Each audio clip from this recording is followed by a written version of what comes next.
Donc déjà, merci beaucoup de m'avoir invité pour parler des protocoles et des checklists. Est-ce vraiment utile? Alors, la première peur que j'avais, c'était de me dire je vais être face à une salle vide.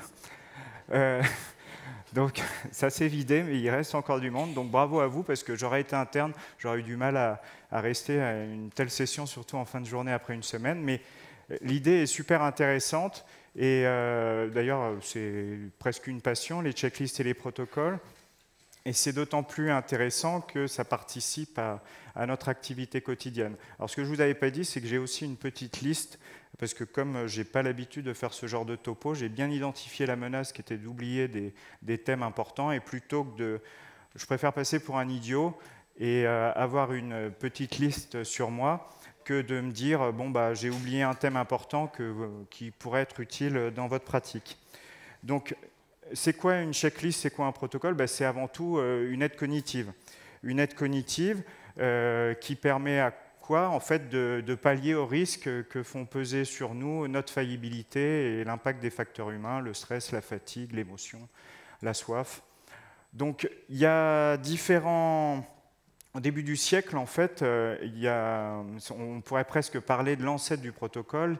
L'idée, c'était de définir, de transformer une tâche complexe en une succession d'étapes simples, facilement reproductibles, avec toujours la même séquence. Et en fait, ils avaient besoin de construire des objets technologiques très complexes. Et donc, chaque ouvrier avait une tâche bien définie, répétitive, qui avait quand même comme principal défaut de vider de sens son métier, mais qui pouvait pallier justement à cette complexité. Alors, le principal défi des décideurs qui avaient défini ces procédures, c'était en fait déjà qu'elles soient connues de tous, et ensuite qu'elles soient appliquées par tous. Parce que vous savez, comme moi, si je vous parle de la checklist au bloc opératoire, normalement ça prête à sourire, parce que malheureusement c'est un outil hyper puissant, mais qui est sous-utilisé, voire inconnu. Voilà. Donc ça, c'est pour la partie qui concerne les protocoles. Alors, au sein de ces protocoles, au sein de votre activité, si on considère, je vais prendre aujourd'hui un patient qui a une péritonite appendiculaire, j'ai l'impression que l'assistance médicale est en train de se débiner. Donc, au sein du protocole, il y a ces fameuses checklists. Ces checklists, c'est finalement s'assurer qu'au sein de notre petite séquence de travail, on a bien validé chaque étape, on a vérifié, vérifié, ce n'est pas une do list, c'est une checklist. Et c'est là que la petite liste est bien utile. On vérifie qu'on a bien réalisé toutes nos étapes. En aviation, les checklists, il y a des checklists qui sont utilisées pour une activité normale, d'autres pour une activité anormale, et elles répondent à des façons de rédaction assez standardisées. L'idée, alors, à l'inverse peut-être de celle-là, mais il s'en approche, c'est de réduire au maximum le nombre d'items à vérifier et de garder les items que les spécialistes de l'industrie aéronautique appellent les killer items. En gros, un avion, quand il va atterrir, qu'il ait ou pas, en pleine nuit ou pas, les phares du train avant allumés, on s'en fout. L'important, c'est qu'il ait sorti son train avant. Donc ça, c'est un killer items. On se fout absolument du phare. L'important, c'est qu'il est sorti. Donc le pilote doit vérifier qu'il a bien sorti le train avant. L'autre chose, c'est que les règles de rédaction, elles sont assez stéréotypées. Elles doivent toujours débuter par des verbes d'action et pas une longue phrase très compliquée dont finalement on n'ira jamais et on passera en routine rapidement sur la procédure. Et enfin, la façon de les utiliser, elle est aussi très standardisée. Vous savez, ils travaillent en communication en boucle fermée avec un double contrôle. Donc, pourquoi autant de protocoles et de checklists? Une des raisons du nombre de protocoles et de checklists, c'est la complexité du système de santé dans lequel on travaille, qui s'intensifie avec la pression de production et la complexité des patients. Et donc, il faut en rapport, à chaque fois, on pond un protocole et puis on arrive à un nombre de protocoles infini. Alors, j'ai pu retrouver la référence, mais il était dit que pour connaître tous les protocoles, il fallait plusieurs vies humaines. Alors, pour les retenir, je ne sais même pas. Et donc, ça permet d'augmenter la prévisibilité de votre action, ça permet de réduire les erreurs, ça permet aussi de diminuer l'imprévu, et nous, l'imprévu, on en a horreur. En chirurgie réglée, le chirurgien qui met un coup de trocard dans une veine iliaque, ça fait rire personne. Là, c'est clairement un imprévu. Ça diminue les erreurs parce qu'il faut bien qu'on ait conscience que finalement, sous le fait de l'émotion, du stress, avoir recours à sa mémoire, c'est le pire piège qu'on puisse avoir. Il est très difficile de se souvenir de tas de posologies. Si on vous fait faire différentes actions en même temps, vous allez avoir énormément de difficultés à arriver à la fin de votre tâche de façon correcte sans avoir oublié des items importants. Donc finalement, on gagne en fiabilité. Et puis ça permet aussi, alors ça c'est la vision un peu négative, mais de rechercher quand vous faites une analyse, si vous participez à des RMM, on recherche des causes.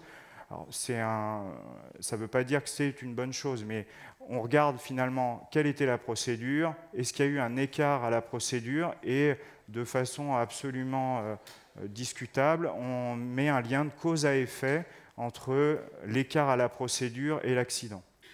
Enfin, ça permet de transmettre un savoir de façon standardisée aux nouveaux arrivants. Et donc, on parle de gain de fiabilité. Alors, pour vous montrer ce qu'a fait l'aéronautique, c'est une vidéo que j'ai vue il n'y a pas très longtemps, faite par les contrôleurs aériens londoniens. En fait, ça décrit le trafic sur 24 heures dans les 6 principaux aéroports de Londres. Donc, vous allez les voir se superposer. Et souvent, on dit, en aéronautique, ils font des protocoles, ils font des procédures. Ils ont gagné, il y a eu des gains de fiabilité monstrueux. On en est malheureusement bien loin, mais on dit oui, mais ce n'est pas les mêmes modèles de sécurité, pas les mêmes modèles d'activité, parce que eux, quand c'est dangereux, ils ne décollent pas. Ok. Sauf que là, il y a 6 aéroports qui, sur une journée, donc vous voyez l'activité qui se superpose, et à la fin, tout va se superposer, et vous allez vous rendre compte que sur juste 6 aéroports, vous ne les compterez pas, hein, mais ils vont réussir à faire atterrir 3000 avions par jour. Donc ça quand même prête à réflexion. Vous comparez par exemple 6 aéroports à 6 salles de bloc, évidemment qu'on ne va pas faire 3000 patients par jour, c'est le rêve de beaucoup de responsables de direction. Mais ça prête à réflexion, et probablement qu'il y a des choses, même si leur modèle est particulier et propre à eux, probablement qu'il y a des choses à apporter. Et eux, c'est 40 ans de procédures, de facteurs humains, de travail en équipe, de réflexion sur comment on fiabilise leur activité qui parlent. Bon, je vous laisse finir. C'est absolument monstrueux. Donc, dans d'autres activités, certains pensent respecter les protocoles, mais finalement, la procédure, certes, elle est respectée. Hein, quand vous voyez le schéma, c'est magnifique. L'escalier est là, mais c'est vrai qu'il n'est pas super fonctionnel. Bon, mais c'est joli, le protocole a été fait. Et puis alors, c'est pas une histoire qu'on m'a racontée, c'est pas moi qui ai pris la photo, mais là, c'est un petit chien. Vous allez chez le toiletteur pour chien, et puis vous lui demandez de faire, vous lui apportez la photo, vous lui dites, j'aimerais, enfin pas la photo justement, vous lui décrivez, vous lui dites, j'aimerais bien que vous fassiez un petit cœur sur l'arrière de mon chien, et puis lui, il vous fait la photo de droite. Et donc clairement, là, il y a un problème entre l'objectif demandé et le résultat obtenu. Ce qui est amusant, c'est après l'avoir regardé plusieurs fois cette photo, on se dit que l'objectif du petit chien est peut-être réalisé pour celui de droite et pas forcément pour celui de gauche. Bon, ça, je vous laisse deviner. Bon. Donc, voilà. Donc, on l'a vu, les procédures, c'est fait et créé pour gagner en fiabilité. Alors, pourquoi gagner en fiabilité? Parce que on est tous faillibles à des degrés divers, à des moments divers. Et c'est quoi cette faillibilité? C'est dans votre vie d'interne, vous allez prendre des décisions à des moments différents de la journée, avec un encadrement différent, un environnement différent chirurgical, des gens plus ou moins sympas. Et donc vous allez prendre ces décisions en fonction de différentes choses. Ce modèle de prise de décision, Rasmussen, il l'a défini en modèle SRK pour Skills, Rules et Knowledge. Donc knowledge, ça veut dire que vous prenez des décisions sur un processus analytique. Vous êtes jeune interne, vous débutez, vous n'avez pas encore vécu une expérience monstrueuse, et donc vous vous dites, je vais partir dans mes cours, je vais essayer de reconnaître une situation, essayer de comprendre, donc c'est conscient.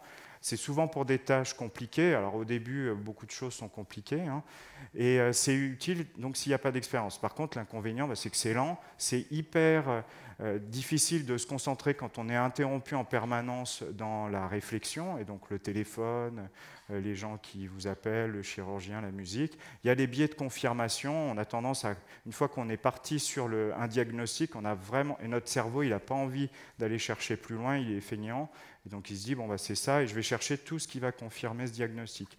À l'opposé, on peut parler pour l'expert, il a vécu beaucoup de situations différentes, et puis bah, il a créé un peu un univers, une expérience, et qui va lui permettre de reconnaître des situations qui sont assez stéréotypées. C'est quelque chose d'inconscient, c'est universel, basé sur l'expérience. C'est un peu ce que vous faites quand le matin vous allez au boulot et vous arrivez à l'hôpital et vous vous dites comment j'ai fait pour arriver là, qu'est-ce qui s'est passé. Vous étiez en routine et vous avez fait des tas d'autres choses. Vous avez envoyé des SMS, enfin ça c'est pas à faire, mais vous avez écouté la radio, fait des tas de choses. Donc voilà, c'est très exposé aux biais, risques d'erreur. Et puis entre les deux, il y a ce qui nous intéresse aujourd'hui, c'est quand c'est basé sur les règles. Ça permet de réduire là aussi sa réflexion, enfin on réfléchit un peu moins. Un briefing en équipe est fortement conseillé. C'est efficace pour la gestion des risques et comme gain de temps. Par contre, le risque, c'est d'appliquer la mauvaise règle. Et ça, c'est très dangereux parce que du coup, vous appliquez une procédure qui n'est pas du tout adaptée à la situation, de tunneliser. Et là, l'équipe, et travailler en équipe avec tous les gens qui sont autour de vous, les interroger pour valider si vous êtes OK pour suivre cette procédure, ça, c'est un puissant levier pour réduire les erreurs. Alors, les protocoles sont-ils la solution au manque de fiabilité de l'individu? Ça dépend du modèle d'activité, en fait. René Amalberti, il définit différents modèles de sécurité en fonction du type d'industrie. Il y a les industries à risque. Alors, en bas, vous avez l'avion, le cockpit de l'avion et la transfusion sanguine. C'est les industries ultra sûres, où tout est très régulé, normé. On applique des procédures, c'est beaucoup de contrôle. C'est très lent, mais du coup, il n'y a aucune place ou le moins possible qui est donné à l'être humain, qui est vécu comme finalement un danger absolu, et on refuse de s'exposer au risque. Donc l'avion, typiquement l'avion de ligne, une tempête de neige qui est annoncée, il ne décolle pas. Il reste au sol, et puis voilà. Ça, est-ce que nous, c'est applicable? Donc là, c'est beaucoup de sécurité réglée. C'est le SR. Le SG, c'est la sécurité gérée, c'est-à-dire ce qui est géré par finalement l'individu. C'est Top Gun, Captain Igloo dans le bateau de pêche qui part en pleine tempête parce que de toute façon, lui, il n'a pas le choix, il accepte le risque parce que sinon, il s'expose à un autre risque.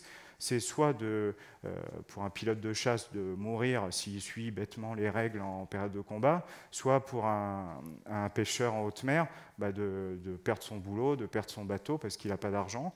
Le SAMU, pareil, ils ne décident pas de la situation qu'ils vont rencontrer, ils prennent ce qui arrive. Voilà. Et nous, parce que je suis anesthésiste, au bloc opératoire, on navigue entre ces deux zones. On appelle ça un modèle de haute fiabilité. Et en fait, on est dans de la sécurité réglée, avec la checklist pour la chirurgie réglée, et puis tout d'un coup, on peut basculer dans de la sécurité gérée qui va nécessiter de la résilience, de s'adapter finalement à l'imprévu. Un choc hémorragique sur un trocar, typiquement, on s'adapte à l'imprévu. Donc, la petite liste toujours bien utile. Et donc, est-ce qu'on peut faire évoluer finalement les procédures? Bah oui, c'est nécessaire parce que la science évolue, le management évolue et la conscience de nos problèmes, de notre faillibilité, des facteurs humains notamment, elle évolue aussi. Et donc, le risque, c'est de garder des procédures qui sont devenues complètement inadaptées, inapplicables, et avec un risque qui est la normalisation de la déviance. Finalement, on n'en a plus rien à faire. De toute façon, toutes ces règles ne valent rien, donc on s'en fout, chacun fait ce qu'il veut, et puis tout va bien se passer. Et le problème, c'est que ces procédures, souvent, elles sont écrites, rédigées, ce n'est pas forcément un problème, mais de façon proactive. C'est-à-dire, il y a des gens qui se réunissent, qui définissent un peu les risques de votre activité. Bon, ils définissent les choses et ils vous voient comme finalement des gens infaillibles. C'est pour ça qu'il y a la photo des Avengers. Je ne suis pas fan de ce film. Et en réalité, la vérité, elle est tout autre. C'est que nous, on est plutôt comme les gars de droite. Donc on est beaucoup moins vaillant, encore plus quand on est fatigué à 2 heures du matin, quand vous êtes crevé, enfin bon, vous avez plein d'autres soucis, vous n'avez pas assez bu, vous n'avez pas uriné, mangé, respiré, fait des exercices respiratoires, discuté, vous n'avez pas la reconnaissance. Voilà, un ensemble de faits qui font que vous devenez encore plus faillible.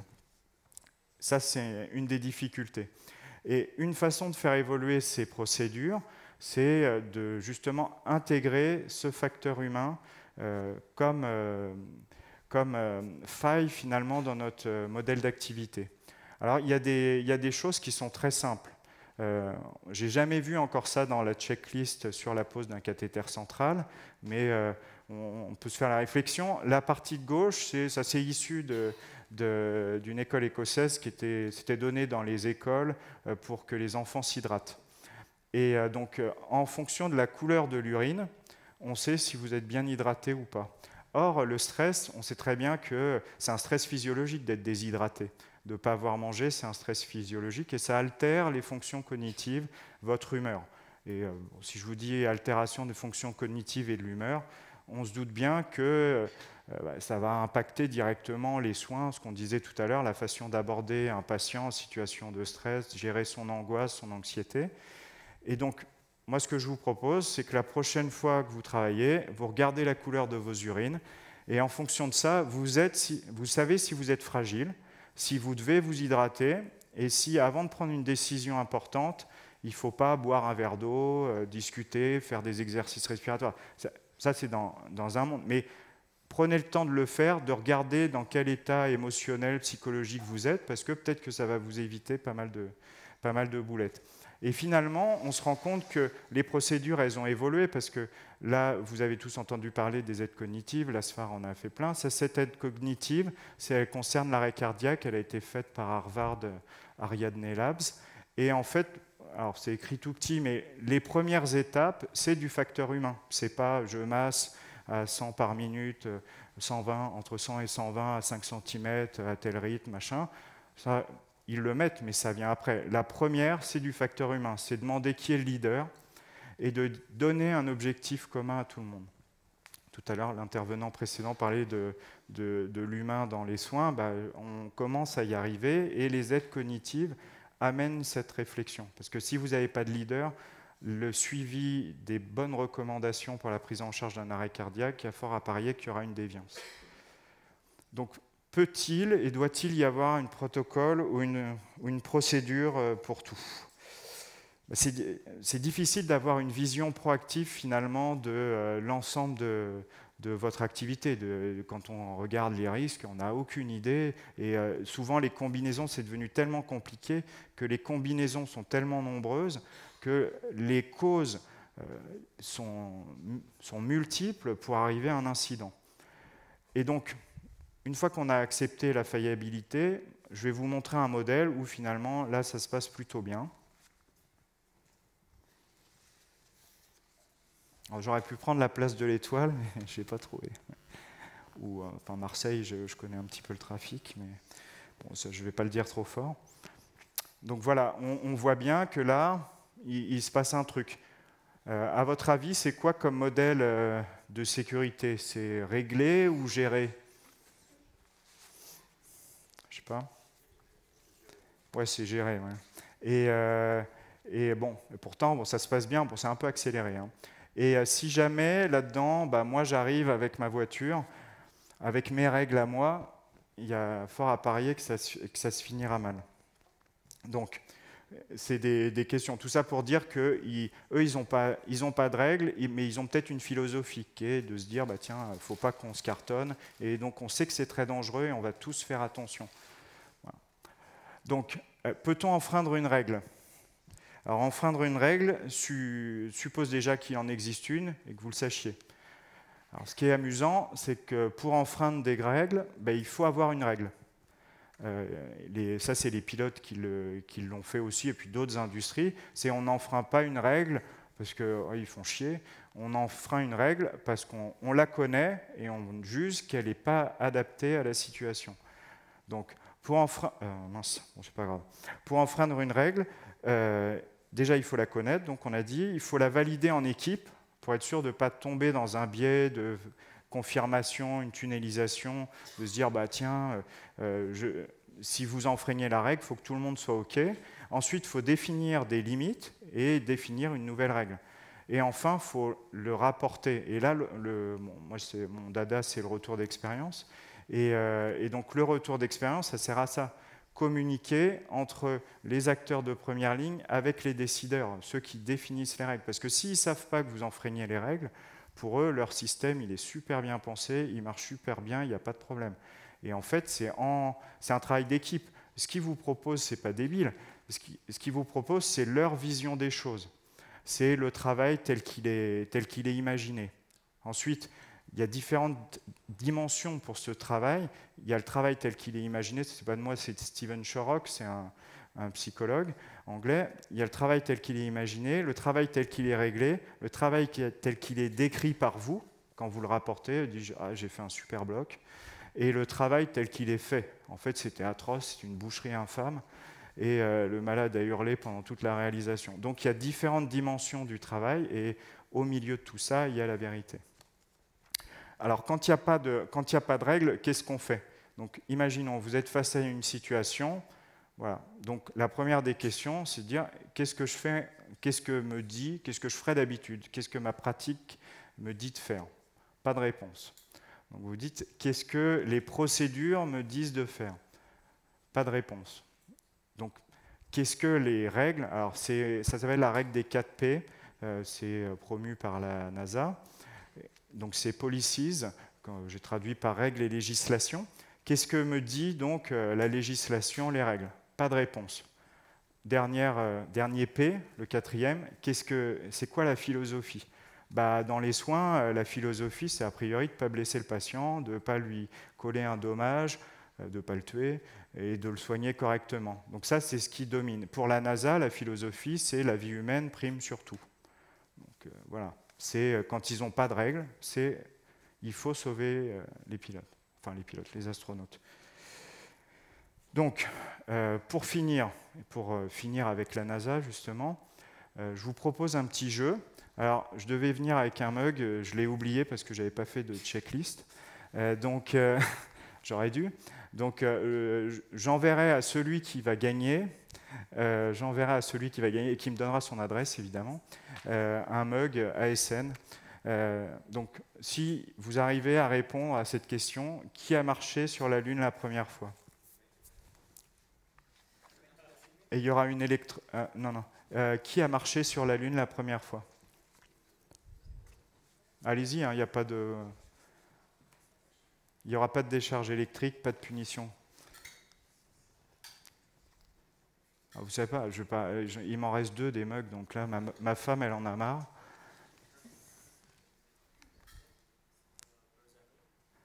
Non, perdu.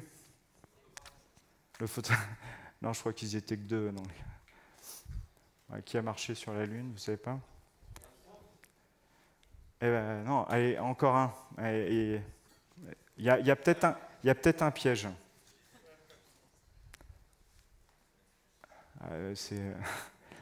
Non. Ouais.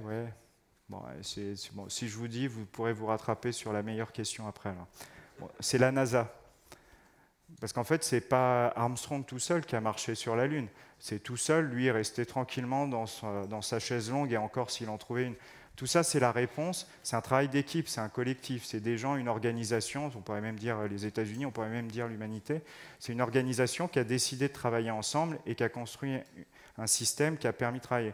Donc ça, c'est une petite réponse finalement à tous nos collègues qui se prennent pour des super-héros isolés. Sans la femme de ménage, sans le brancardier, sans l'infirmière, sans l'aide-soignante, vous ne faites rien. Donc s'il y a une grève, s'il n'y a pas de femme de ménage, vous restez chez vous. Ou alors vous faites le ménage. Donc c'est peut-être un peu démago, mais ça montre bien les choses. C'est-à-dire que sans équipe, on ne fait rien. Donc autant utiliser l'équipe dans sa globalité. Pour finir, une idée de cadeau aussi pour les fêtes de Noël. Alors c'est 2 copains, c'est Guillaume Tirciot et Jérôme Cross. Guillaume Tirciot, c'est un pilote de ligne qui était intervenu avec moi l'année dernière, et Jérôme Cross, c'est un anesthésiste que vous connaissez peut-être. C'est une idée cadeau pour les fêtes de Noël que je vous conseille d'acheter tout de suite, parce que comme ça vous permettra de passer des meilleures fêtes de Noël. Parce que quand Tata Suzette vous demande quel semestre d'internat vous êtes, ou si vous allez vous marier avec l'ami que vous fréquentez depuis maintenant 2 ans, on a clairement envie de lui exploser la tête. Et donc là-dedans, dans ce livre, il y a des choses qui vous permettent de réfléchir, de vous poser et de réussir collectivement à passer de bonnes fêtes de Noël. Et puis mieux communiquer entre soignants, ça permet aussi de mieux communiquer avec Tata Suzette. Donc voilà, c'est une bonne idée. Et enfin, vous avez peut-être entendu parler du groupe Facteur Humain en Santé, dont je suis un des membres. On a une chaîne qui s'appelle Les Enfants du Facteur. L'idée, elle est toute simple, c'est de donner, c'est gratuit, hein, donc de donner, aidez-nous parce que en fait mes enfants se foutent de moi parce que j'ai moins de vues sur, enfin on a moins de vues sur YouTube que Squeezie, que je ne connaissais pas, mais apparemment qu'un YouTuber célèbre, donc il m'humilie régulièrement, donc aidez-nous à monter un peu l'audience. Allez voir les vidéos, en fait c'est plein de petits outils qui vont vous permettre de passer d'une équipe d'experts à une équipe experte. Voilà, je vous remercie.